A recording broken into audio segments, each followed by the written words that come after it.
young girls to fly around the world on a mission carrying a message of women empowerment, Beti Bachao, Beti Padhao. And that's how I was selected with a co-pilot of mine.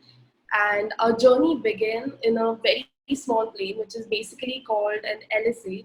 It's like to make it in the simple words, you're basically taking a tuk-tuk, putting like an 80 horsepower engine and flying it around the world. So that's how it all started. And together we covered approximately 24 countries. We started from India, flying from Pakistan, Iran, Turkey, all across the Europe, then flying into UK, Scotland, Iceland, Greenland, Canada, all the way across Alaska and then Russia, and that's where our journey ended. And during that period, I also became the first woman pilot to fly across the Pacific Ocean, the Atlantic Ocean, to cross the Greenland ice caps on a light sport aircraft. And those are my achievements and my journey till now. So if you guys have any questions, you all can go ahead with that. I'll just put on a small brief of how it really started. So Mr. Pradeep mentioned before that I started flying at a very young age. So I started flying approximately at the age of 16 and a half, 17.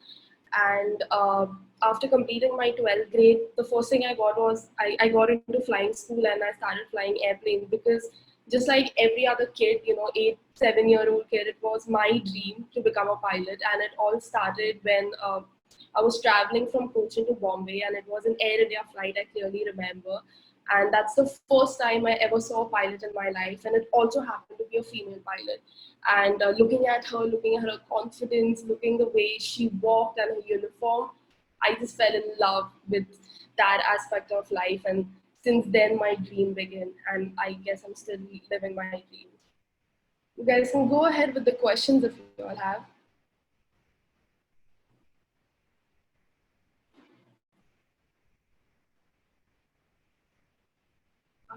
So you're not audible. We can't hear you. So I would request whatever questions you all have, please type on the Q&A section. So here we come with the first question. What were the challenges during your journey? Chahak wants to ask, what were the challenges? So just like any other adventure person, or if you take any adventure sport, weather is a very challenging factor. And I remember the most challenging part was flying over the Arctic Circle. That's like covering from Scotland to Iceland to Greenland and Canada, because the Atlantic weather, I think that's the worst weather I've ever flown. I remember my flight from Scotland to Iceland was approximately 6 hours, 5 hour, 40 minutes, and that's the longest flight I've ever flown on a small plane. And every 30 minutes, I was facing different types of weather. Like there was a time when I had to fly as low as 700 feet over the ocean just to avoid icing, and just I could make it safely across the ocean. So weather has to be a main challenge on this expedition. Okay, so Ashish wants to know which flying school did you go? So I was from Bombay Flying Club, Juhu. I don't know if you're aware about it, but Mr. J.R.D. Tata also had his license from the Bombay Flying Club. It's one of the prestigious and one of the oldest flying club in India. Harsh wants to know what is the load capacity of LSA. This is one of the most interesting one. Yes, the all-up weight of the airplane which I'm flying, it's 475.5 kg, and it's a Pipistrel airplane. It's a Slovenian-based company. So and also the fact that it is India's first registered light sport aircraft. It's very light. That's the reason probably it's called an ultralight airplane. Wow, that's amazing, Arohi. So one of the thing which I would like to ask is when you fly solo, so there is just you. No one is there to motivate you, only you and your own thoughts. So what has been the strongest thought which has kept you motivating always? And there's like 5 hours you are flying alone in the cockpit, and that also with a small 500 kgs plane. Yeah. And that also which you used to say that when you sneeze also, that time also the plane, you get the feel that something is moving. So I think flying solo is So the what was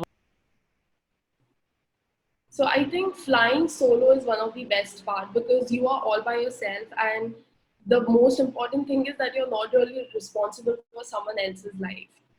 So, that's one key factor. And I think your mind, so most of my flights have been solo flying because I had a partner starting from India to Scotland. Since then, I've been doing this journey all by myself, flying solo. But I think the best part is you're very calm.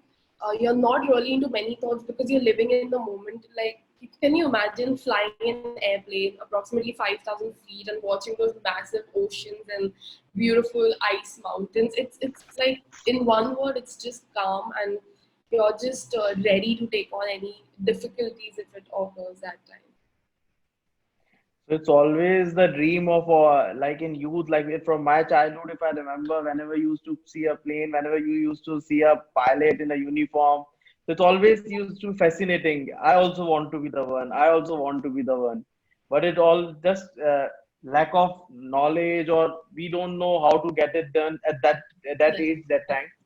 But now this is the main thing that you are telling us, sharing us what is the right age to enter. Like you started learning at age 17. yes, So after 12th only it should be started that yes. we need to plan. So, for a commercial pilot, or to be honest, for any pilot training, you have to clear your HSC with physics and math. So that is basically a science stream. And even if you're from any other stream, you can go through open school, apply for physics and math, and then apply into any flying club. To start flying, to get a student pilot license, you have to be 16-year-old, and to get a commercial pilot license, you have to be 18-year-old. But you can still start flying at the age of 16, even you have to get a commercial before 18. And I think first thing I always suggest everyone who wants to go ahead and become a pilot is to clear your medical, because that is one of the most important thing. If you're not medically fit, or no matter how good of a flyer you are, no company will hire you, and you won't even be eligible to get your license. So medical is the first thing I suggest to every person who wants to go ahead. Okay, so Aarti wants to know, as being a girl, what were the hurdles for you within your family? So I think I get this question a lot, but I mention it everywhere. Like, I've been fortunate enough, I did not have to face my family hurdle, because my parents have always been supportive of whatever I want to do. And I think in my family we have equal rights, no matter if you're a boy or a girl. But I think most of the women in India do have to challenge against a family. But it's your, I think it's your job, or maybe you are the one who should start changing their mindset, because you can only change the world if you change your family first. If your family is like pulling you back, you will conquer the world, but you will face more and more challenges. And there's nothing like, you will be at your best place if your family supports you. Trust me, because I have been through that. And now, so guys, we have a live example of Arohi, so we can share the story with our parents. So your younger brother, sister, or you yourself who wishes to take the flying aviation as a career, please, you can talk like this. You can share the story like what Arohi did, the dream which she had. So now coming to the next question. The next question is Prashant wants to know how you keep motivated yourself during challenging time. So I think during while flying, if are you asking? So, like, I think training helps you a lot. The way they train you, the way they set your mindset when they initially train you. So training plays a very important role, but also the way how you want to take on the challenges. So before every flight, I always ask myself these questions, like, am I fit to fly? Is the weather okay to fly? And the third most important one, do I really want to fly or not? If you're positive in all these three questions, as a pilot, you're ready to face any challenge. And as for your training, you're good to go. That's good. Good to know. So, what was the plane you were going? So, one of the Shubham wants to ask, what was the plane you were going through when you're driving alone, or a loco pilot was there with you?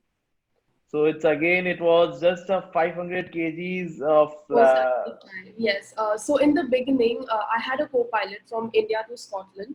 But later she had to drop out because I had to cross the Atlantic and Pacific Ocean, and there were like longer flights. And So if you have more weight in your plane as a pilot, you cannot carry extra fuel on board. So suppose like if there are two pilots of 60 kg, so I cannot carry like 120 kg of fuel or 100 kg of fuel. I have to go lesser than that. So for longer flights, I had to do all solo. So since Scotland, my co-pilot dropped and they were all solo. And it was like what I read about. It was 80 HP motor, just like a Yeah, Baleno, Maruti Baleno yeah, engine is there, which like a go-kart engine. like a go-kart Yeah. engine, and you are flying all over the world, circumnavigating the world on that. So that was like the main challenge, but it was really nice. It's doable because I've done it. So now I can suggest people like go ahead and do it. So guys, what I after listening to her, what I realized is that amusement parks जो अपन सोचते थे पहले जाते थे तो वहां पर देखते थे go kart and all these things उसमें flight. So we to just have a ride on the amusement park game, but she is the one who has taken from there and ride all over the world and navigated the world, and she become the only single woman pilot in the world to do that. It's amazing, Aro. It's so inspiring, so motivating. And so one of the Prashant wants to know, did you ever thought it was so total journey took you how many? It's 18 months it took training and Yeah, all. yes, 18 months. No, my flight when I left India on 30th of July 2018, and I got back last year. So it was like all over 18 months. Yeah.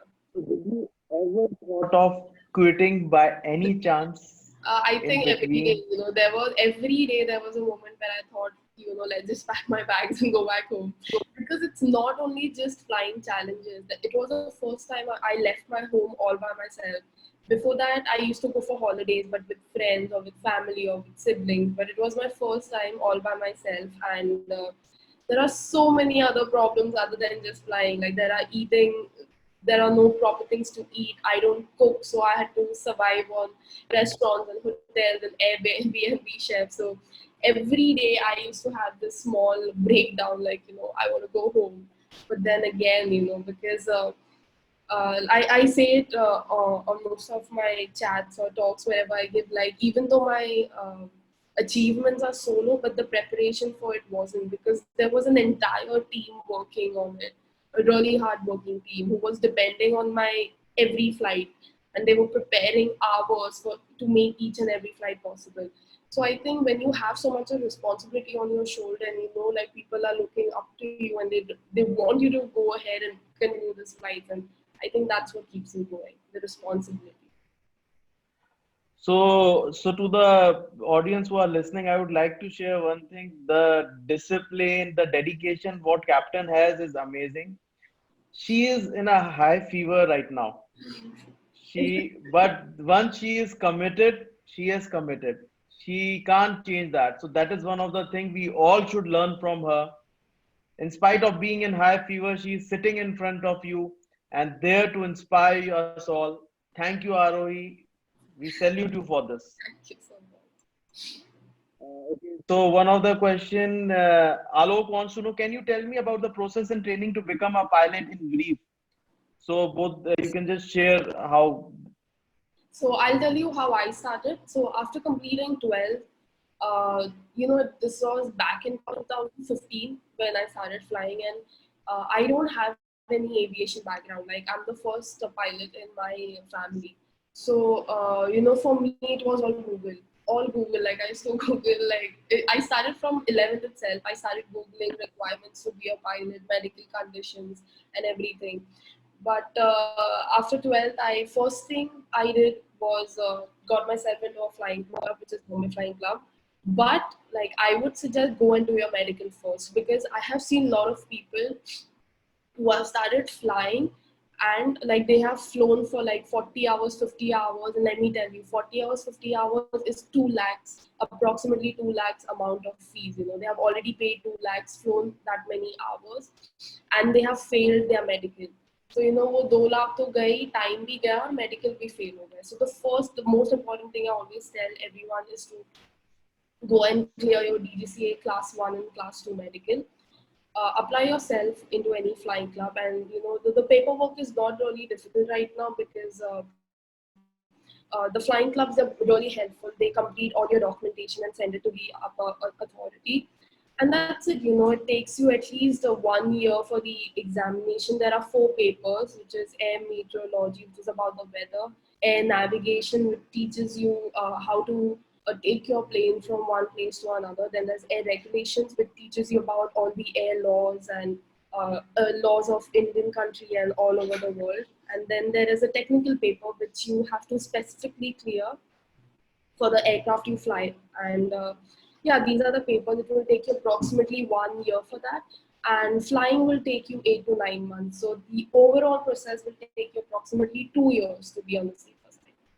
And then you get your CPL license, and there are many more things after CPL, like you can go for type rating. Like if you want to fly for an airline called SpiceJet or Air India, they have 737.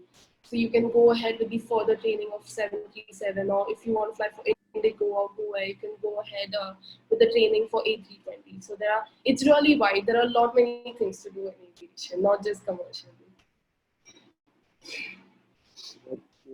So, Kishore wants to know, please tell us about your unique experiences which you had in these 18 months. Yes, You yes. of the unique if somebody asks. Oh, yes. I mean, I have the best part about this journey was I have flown to places where I don't think any of Indian pilot, or maybe like a couple of them have flown. So there is this place in east of Greenland. It's called Kulusuk, and it has a population of 200 people. So due to early winters, I was stranded. I was literally stuck in Kulusuk because I couldn't fly out because it started snowing in Greenland.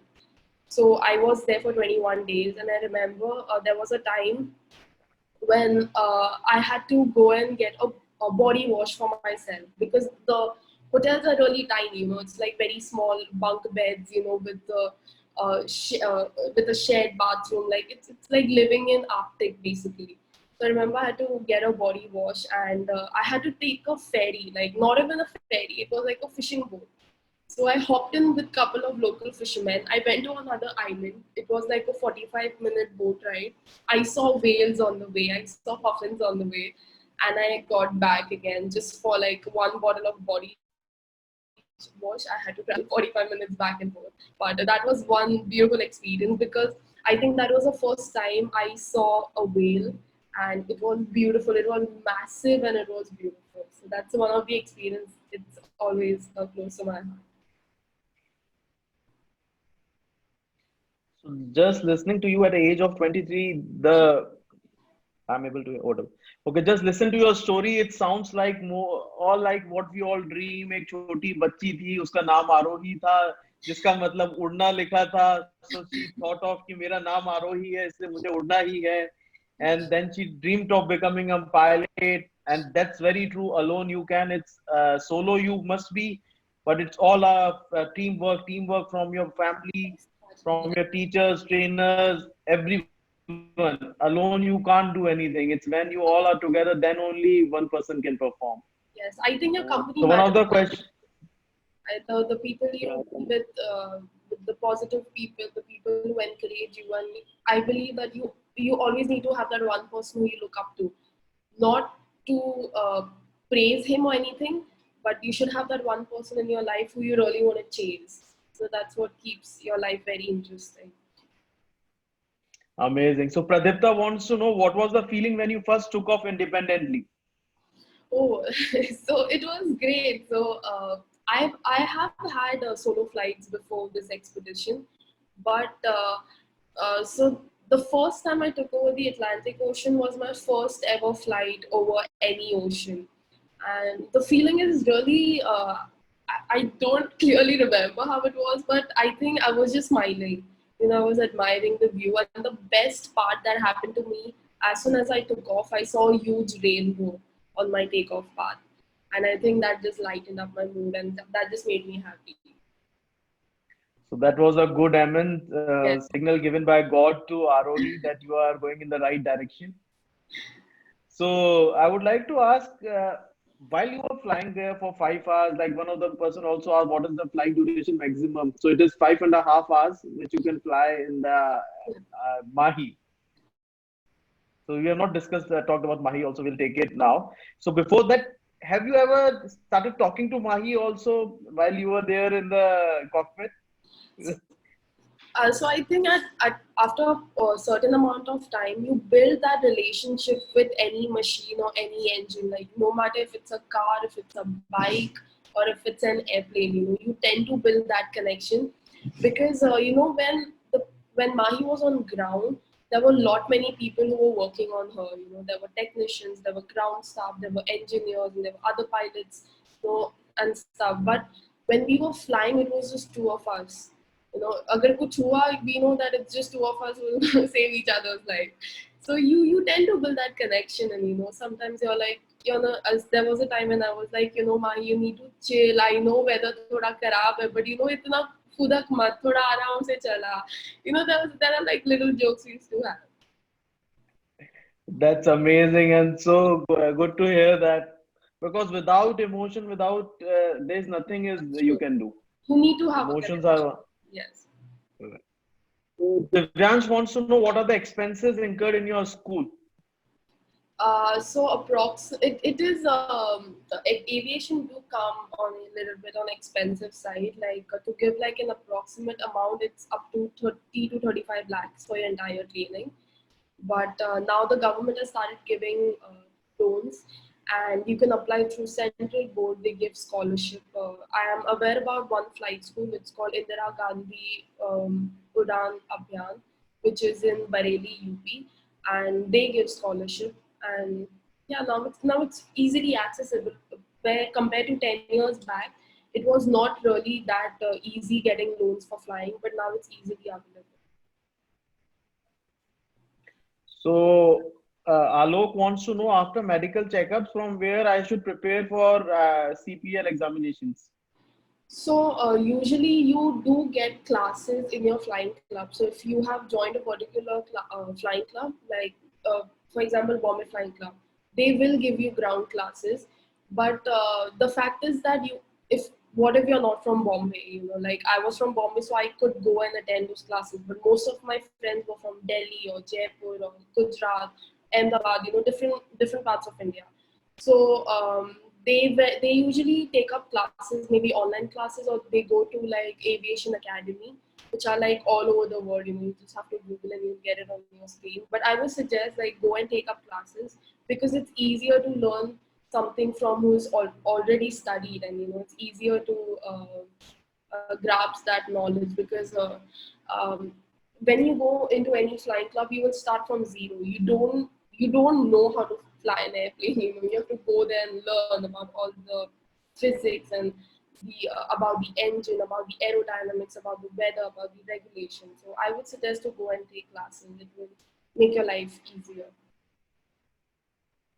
Okay, so one of the question Kishore wants to know what are the challenges did you face being a woman pilot, and what are your suggestions on that?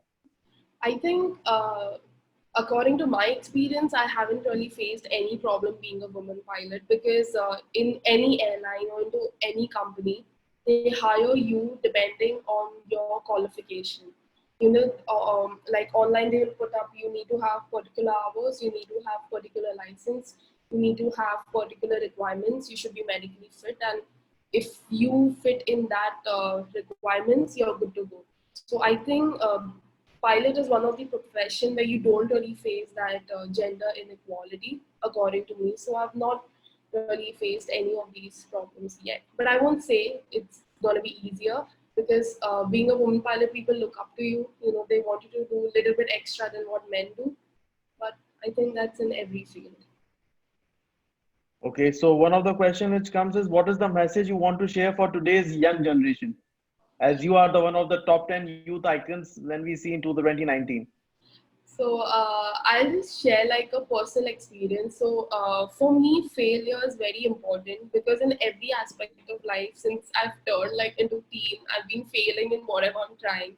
So don't take failure personally. Learn from it, and Patience is the key. You have to be patient. Like, it's, you see so many overachievers around you, but that's how they do it. What if you want to be the late bloomer? I am a late bloomer, and I don't think I'm doing anything bad in my life. So just be patient, and don't be scared of failing, because I think it's never a failure, it's always a lesson in whatever you do. So one of the question which Aviral and I want to ask you, and we also want to know, is what is one thing, what is your mantra of being so positive and confident? My mantra of being positive, I think, I don't know. I just love what I do. I love my job. It's been my dream since I was 7 or 8. And when I know when I've got this opportunity to do it, I just try and be as positive as I could. And aviation is a very rewarding sector. It pays you really well. So do good, make money, and be happy. Wow. So we would like to invite Lavina Khilnani ji. So she'll be the co-host with me and asking few questions with you. Over to you, Hello, Lavina. Ivy. Hello, how are you? I'm It's good. How are really you? nice hearing from you so many things. I mean, there's always something which clicks my mind, Arohi, when I think about you, right? What has exactly made you so fearless? Being a girl, there is a stereotype thinking that girls Yeah. are delicate and weak. But what is that which has made you what you are, so strong and so determined? I think so. Like, this is like my personal quote. I like sharing it. Like, I always say that my dreams have always been bigger than my fear. Like, whenever I'm scared, I always think of, I've worked so hard just for this particular moment. And that moment comes, when I'm really scared, I always think, if I cross this, that is it. I'm gonna achieve whatever I've dreamed about till now. And Your I family think never stopped you. Your family, you got a good support from the family. that is absolutely correct. I mean, just like any other parents, they are worried. They just call me like 10, 20 times Yeah. a day, when I'm doing such flights. Right. But they know that this is what I want to do, and this is what keeps my blood running inside. So they're Mhm. absolutely fine. I mean, in the beginning, they were kind of sad that, what is she doing? Why does she want to do all these dangerous stuff? But, in the end, this is what I want. This is what makes me happy, and they totally understand. They're So always you took that decision to become like what you are right in the beginning when you were a small child, or it yes. just came to you because yeah. How would that go? Yeah, I was 8 year old approximately. I don't clearly remember, but my father's into An tourism business. eight-year-old child was competent enough to take that decision. I mean, my parents tell me all the time, like, since after that incident, like, so my father has a tourism business. He runs Hmm. tourism business. So I've been traveling all over India for like 15, 16 years by Hmm. now. Like, I've been Hmm. all over India a lot many times. Hmm. And we used to travel by air. And, that's what fascinated me. And Yes. there are like three things I love about aviation is the power, the Hmm. speed, and I think the authority you get when you fly an airplane, because Yeah. it's wonderful. It's just a wonderful Mm-hmm. feeling. So All right. it's Okay. just passion for me. See, Arohi, like, we are teaching the management students here. So, would you like to give some kind of a management lesson, to our students, something maybe on time management? How did you manage with your activities and work? How did you really, keep yourself as a managed person? Can you guide our students? Oh, okay. Wow, I'm not a good person to guide on time management. I think there was a timetable made by my company or by my team, and I just had to follow that. But this mission was really spontaneous. There was a time when I was stuck in one place for weeks, maybe like 10 days, 12 days, 14 days, and immediately within 2 hours, I used to get a message that you have to fly. So, and according to that time limit, I had to make that work. So it was not really, it was more about spontaneous. You always had to be ready for each and every flight. And there was a timetable made which I had to follow. So I was just being disciplined and just ready to take whatever Mhm. challenges were thrown. But Okay. yes, it was But more of still you managed spontaneous. it. Yes, yes. That's what we really want our management students to learn from you. How did you actually manage your career? Because that's what you're going to do. There are a lot of Yes. questions coming, Arohi. Somebody was telling me that did you really harm anybody, like driving, like flying the plane? Did you harm someone? I mean, birds, or maybe But, how do you yeah. really keep yourself managed with this also so that there is no harm caused? I mean, bird hit is it's Mhm. very normal in any plane because you can avoid birds when you're flying straight, but you Yes. really cannot avoid birds when you're landing or when you're taking off. Mhm. I did have couple of bird strikes. That is what the term is used, and I think the worst part about it is that it blurs your vision because the blood comes on the windshield. Mhm. I think that is the only worst part at Actually, times. yes. Yes. But Okay. like I've been flying since the age of 17, and I have had a lot of bird strikes during my training, so it really doesn't affect me now. But yes, in the beginning it was kind of gross because there's blood everywhere, but it's really not avoidable during. Nothing scared you? No fear? Uh, yeah, obviously. I mean, I think, like I mentioned before, the one of my difficult part was flying in the Arctic, near the Arctic Circle, and I've had really bad weather. I had to.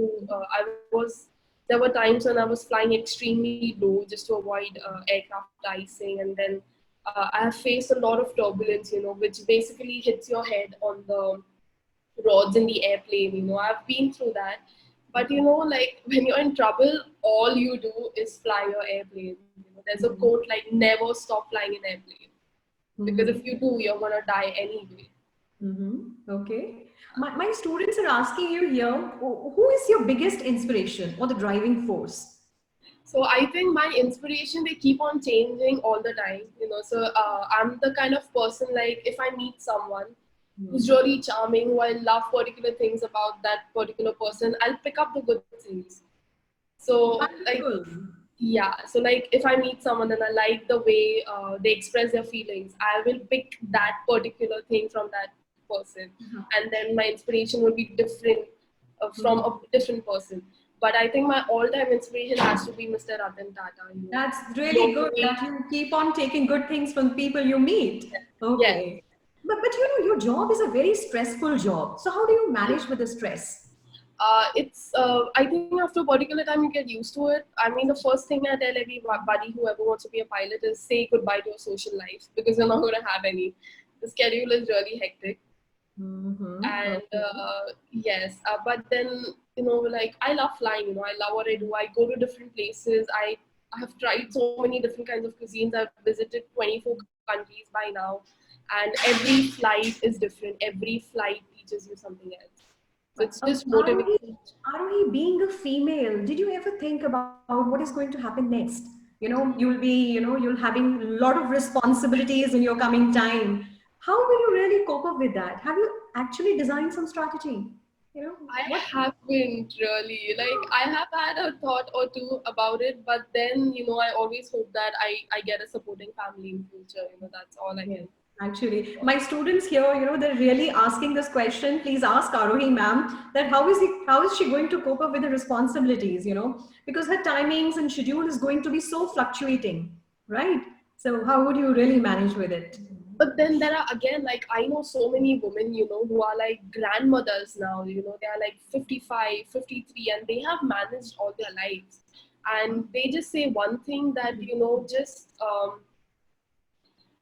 like I haven't really asked them about it, but they just tell me one thing that if you're really passionate about something, the people who love you, they will always understand. If you really want to do something, just go ahead with it and don't bother. Like, don't worry about people who are in your life because if they really love you, they're always going to stick by your side. Okay. That's what one advice I've got from all the senior women pilots. Yeah. Okay. Arohi, what is now your next target? What do you want to achieve next? Anything So thought? I will be start. I will be. So there is another like a part remaining of the expedition. Like it's called the Asian circumnavigation, like Asian expedition. but due to the virus, it was all shattered. We were supposed to complete it this summer, but I don't think it's going to happen this year. So hopefully next year, there will be a couple of more pilots joining me. And my goal is to join airline company. It's my dream plane to fly Boeing 777, and Right. hopefully by in couple of years I'll I No, get we my wish hands you on all the it. best that you achieve the target you are inspiring and getting inspired with. Absolutely wonderful. Uh, uh, Arohi, being a part of this aviation industry, are you in contact with the other types of industry also? With the others. Yeah, what with other industries maybe? I don't really have a lot of friends from other industries because since I turned 17, all my friends are like more into they're just pilots or maybe like ground staff or cabin crew. But Mhm. no, not really. I'm not really aware about other industries. But Okay. yeah, I meet a lot of people. I have friends. I have weird friends. Like I Mhm. have a friend who's a fisherman in Greenland. I have a Mhm. friend who's a drummer in Iceland. I have a friend who's sailor in Canada. Because of this trip which I had, I have made thousands of friends, and I don't know if that counts, but they all are from different industries.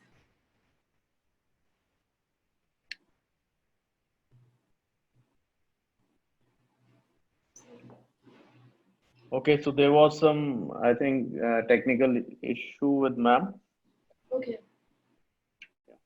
So one of the things I was just wondering, you have traveled to around 26 countries. 24. So was there any 24 was there any communication challenge you had? Like there must be different languages the people used to speak, and there must be some you are alone, so no translators and all. So is there any experience you had?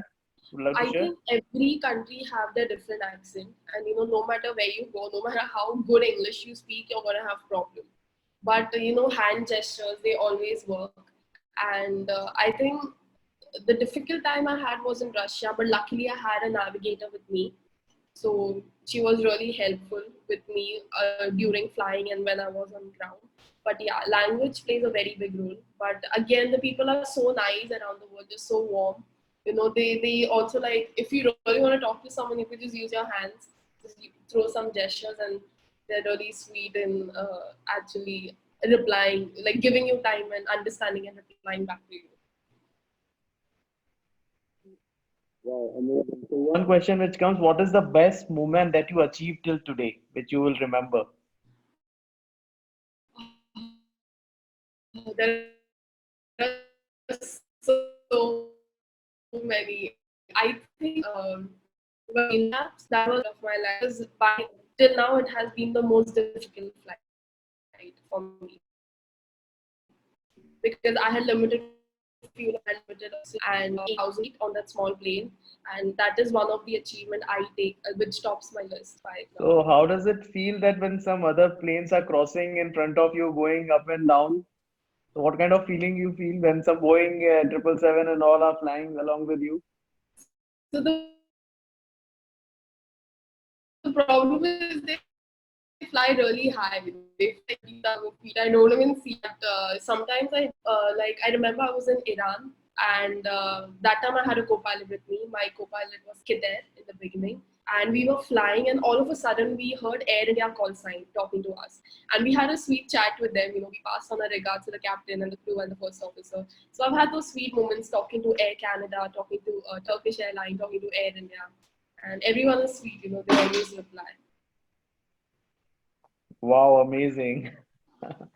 Okay, so one of the question is, have you ever felt sleepy while flying? Yeah, I mean, even I'm a human. When you fly for like 4 hours, 5 hours, you tend to have like dozing off, especially when you're flying solo because there's nobody to talk to you.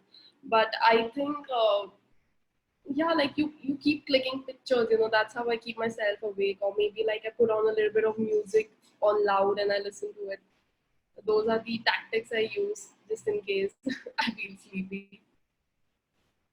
Wow, so there is a sound system, music system also there in Mahi. Not music system, just through my phone. I just keep it near my headphones and I listen to it. Wow, amazing. So one of the question which is What happened when you crossed line of confusion? Did your instrument stopped? I don't Yes. think Uh, instruments. Okay. yes, they don't stop, but they flicker a lot. So this confusion is between Alaska and Russia when you cross the international date line. That's when the date, the time, and everything changes. It happens for like roughly 7 to 8 minutes. Your instruments they start flickering, and you tend to lose signal. But yeah, I mean, like most of the pilots are aware about it, so I was aware about it, so I was like completely prepared.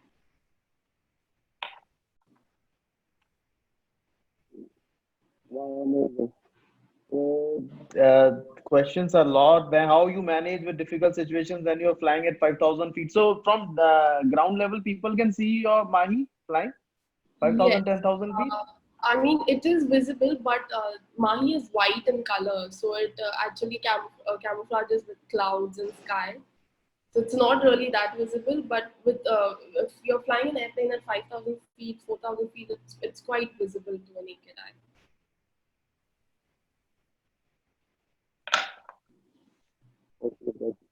So we'd like to welcome Dr. Prerna Sahani from City Bhaskar. She is the editor of City Bhaskar. So City Bhaskar is again Dainik Bhaskar Group. It's one of the India's topmost selling newspaper, and it's pleasure for us to have Dr. Prerna Sahani. Thank you so much. Welcome, ma'am. Thanks so much. Ending up discussions with Arohi, then Prerna ma'am will be there to guide us more and more about the journalism, how we can explore more our career, and what are the things which is there, different gender biases and all again in the journalism sector. So Arohi has made us clear there is no gender bias in air aviation. It's more of respect, more of thing what you have learned, you have earned it. So as the saying is said, you need to learn it and so you earn it. So it's all that in aviation sector. It's a complete full respect for whether you are a male or a female. So one of the things I would suggest, request each and every one of us, if you have a dream, do it. Motivate your brothers and sisters. You want to do it, discuss it more. Whatever questions you have, you can post us. You can get connected with Arohi, Facebook, Instagram. She's there. She's always there to help us, motivate us. So by ending it, I would like to quote APJ Abdul Kalam Saab quote: "Dream is not what you in sleep, what you see in sleep. Dream is not what you see in sleep. It is the thing which you doesn't let you sleep." Absolutely.